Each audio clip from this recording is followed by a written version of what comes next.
Hey guys, welcome back to another quick and very interesting tutorial. So in this quick tutorial, I'm going to show you how to add text to an image on Picsart. So first of all, we want to open Picsart. After opening it, we just need to drag the image.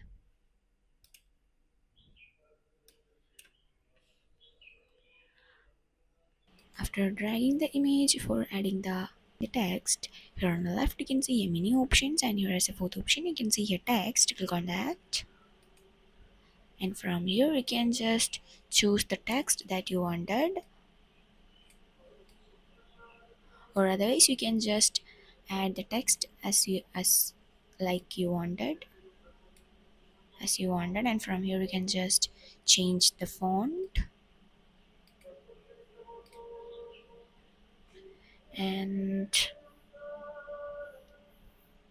on the top you can see an option called color. From here you can just change the color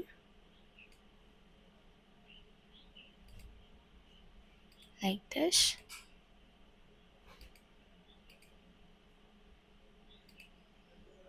and then you can just make it larger and place it anywhere you like.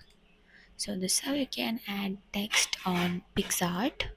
So that's it for this quick tutorial. I hope this video will be helpful for you. Make sure to hit the like button and the subscribe button for more such quick and very interesting tutorials. See you in the next one. Take care.